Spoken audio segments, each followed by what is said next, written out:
All right, so we're speaking with Hannah, part owner of Kindred Salon, and we're just going to kind of chat about some topics. Okay, Hannah, so tell me some of the favorite things you like doing regarding hair. I love the variety of being a hairstylist. I like cuts, colors. I like all of it pretty much. What's the most common thing you get? Lots of highlights. Baby lights are really in right now because it's like a super fine weave. You can kind of play around with color, but it still leaves it looking really natural. And the grow out is a lot milder than like the older traditional like heavier highlighting. Right. The early 2000s choppy. Yes. Been through that. Stripes. Lived those days. Kate was mentioning that it was like lived-in hair. Yes, lived-in hair, which basically translates to when you were a kid and you played outside and your hair got naturally highlighted by the sun, like people are looking more for that like type of service for their hair to look sun-kissed. Okay. Like, this comes naturally to me. I didn't pay $200 for this. Hard, yeah. So I think that's really fun, and it's a really pretty look too. So I really enjoy doing stuff like that as well. So why don't you walk us through what you're actually doing right now with your client? So right now we are doing a kind of a baby light retouch. This is my second time doing Lauren's hair. She was pretty all over blonde the last time, and we're kind of working her towards more of a little bit more of a lived-in blonde so that it's not such a harsh grow out for her, but that it still maintains a really beautiful blonde. Yeah. So tell me the importance about coming back to the same stylist, someone who knows your hair and has done the work previously. Yeah, so, you know, you have to have a little grace for stylists as well because everybody's head is different. There's cowlicks, there's growth patterns. You know, you might not know someone's hair is gonna spring up that way until you cut it a certain length and then it's shooting up and you're like, well, it's never done that before, but we've never gone this short. So there's definitely like a learning curve on both sides, but yeah, if you aren't willing to give a stylist the opportunity to learn about your hair as you're growing together and you just kind of shift through, like you're probably always gonna have a little bit of trouble because nobody's gonna have enough time to get to know what your hair does, like how it reacts with color, how it reacts to certain lengths or razor cuts versus scissor cuts. Right. So yeah, I think it's very important to try to, you know, you can try a few times and if you still feel like, no, we're not clicking, I don't think we're on the same level, like we totally understand. Everybody, there's a stylist out there for everybody. Everyone says don't do box colors. I want to know why. Why can't I do a box color? Why can't someone, you know, come into pay for a professional to do their hair and do a great job? Yeah. And then they go home and do box color. And do box color. So with box color, a lot of them, and it's hard to say, you know, I wouldn't know unless we went to like somebody to test all the different box color, but a lot of them can have metallic dyes in them. Metallic dyes are very reactive to other things. So if they were to do a box color and then come in sometimes for highlight, and I've had this, there's even with Pantene, the shampoo, I read an article that it has a chemical reaction with bleach.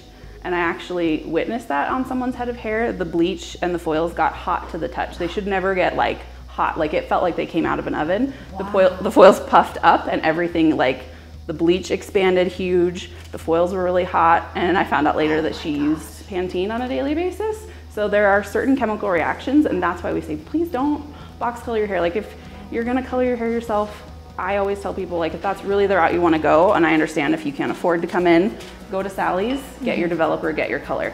The other thing with box colors, you don't know really what level developer that they're putting in, because sometimes people are like, it said it was like a, you know, a violet dark brown, and their hair comes out like orange. And they're like, I don't understand what happened. Well, it could have been that that particular box just got a higher level developer, so it lifted your hair way beyond what it was supposed to do. So there's really a lack of like control over what your ultimate outcome will be when you do box color. And because we don't know what chemicals are in those colors that are in the box, we don't know if you were to come in and get a service with us, what type of reaction your hair would have. That is crazy. So that's why. And henna as well, like there's a natural henna, and then there's the prepackaged henna services, and those ones typically don't react well either, just like the box colors can. So if you were to get a perm or color, like sometimes it can actually cause your hair to break off. So that's why we're always just super cautious with people and say, you know, please, like don't. And then if we're gonna go lift box color out of someone's hair, like if they came in and they have like black hair and they've used box color, it's incredibly hard to get out. Like it has a staying power like none other. So you know, it's just buyer beware, like be cautious of what you're doing, like understand what the full consequence is of what you're putting into your hair. Right. So it's like buying a home without an inspection. that's right. So you talked about breakage, and you know, when I'm blow drying my hair or I'm using certain brushes, I do see some breakage. Is there like a specific brush or type technique that I could utilize that would stop that or maybe help it a little bit? So usually I like to start with blow dryers. A lot of people will just go and grab one from Walmart, which can be fine. I always recommend checking, does your blow dryer have more than one heat setting? Is it just an on and off switch? If it is, it tends to get too hot. When you get too hot and you're close to the scalp, you're gonna cause singeing and breakage with your hair. Yeah, I had a client who came in and she was like, my hair's not growing. And I'm like, you have 2 inches of outgrowth from your color.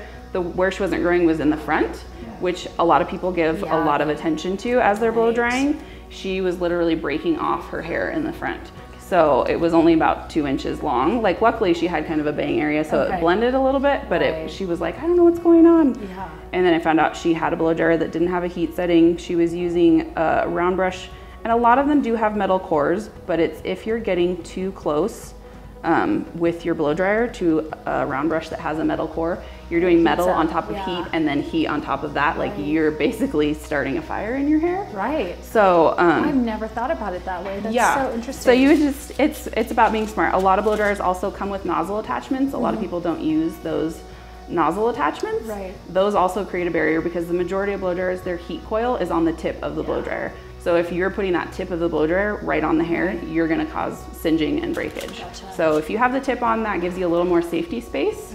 It also helps directionally push the hair onto the round brush the way you want it to go. So it can be helpful. It's a little tricky to fine tune your skill with that, but I encourage people, fine tune your skill with that. It will help your hair. And what type of products would you suggest? I try and style my hair maybe 2 or 3 times a week. I don't want to do it more than that because I don't think it's good for my hair. So I've heard about, leave-in shampoo or dry shampoo, and so dry shampoo is great for extending the life of your style after you've already done it, because most of us get oily.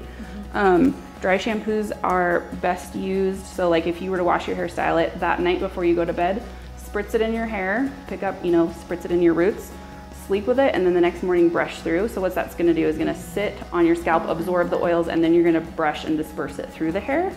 So that way you're not getting that buildup. A lot of people are like, but it just turns white on my scalp. Well, yeah, when you spray it directly on your scalp, like it's gonna just sit there white.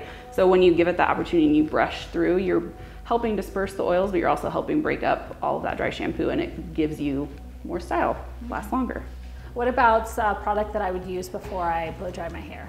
I really like blow dry creams, like styling creams, because they're a little bit lighter usually, but they usually give you enough body to work with. Most styling products are heat activated, so majority of them, people are like, what can I just put in my hair and let it air dry? You're gonna probably end up looking like a drowned rat if you do that. Like if you're gonna put a styling product in, you put it in and then you blow dry it. So yeah, but I really love blow dry creams because they're lighter. They typically don't weigh the hair down a lot, but they will give you volume and usually help hold your style. How is that different from like a mousse? I tend to steer away from mousses just because, so technically like a root booster is a mousse, and I don't mind using a little bit of that at the root, but they're high in alcohol because of their quick drying power, so they tend to dry out hair. So for blondes especially, anybody that's got any type of like lightened ends, the more alcohol products you use, the more dry and brittle your hair is gonna get. So I tend to steer away from mousses for the most part and stick with like styling creams because they give a little bit more moisture to the hair. Gotcha. And so when you're curling your hair, like if I'm using, a curling iron or straight iron to curl it, what would be something that holds the curl but doesn't make it, like I feel like I could break it like a piece of wood? Yeah, I love dry texturizing spray, which is different than dry shampoo. So typically when you style your hair, it's because your hair is freshly washed.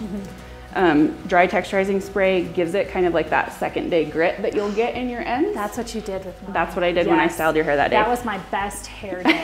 Like the best hair day. So that's one of my favorite things. I've loved that for I've done some wedding upstyling in the past, and I love that for that because it really does give it kind of a hold, but you're not feeling like I'm crunchy with hairspray. Okay. You still have movement and you can put your hands through it, but it just gives you a little bit of grit and texture in your hair so it's not laying flat and the curl's not falling out. All right, this has been an amazing opportunity to speak with you guys at Kindred Salon. I just want to thank you for doing this series of Prescott Uncovered. I'm excited for your episode, and just thank you. Yeah, thank you. We're excited to be a part of this. Awesome. It's been a lot of fun. Yes, yes it has.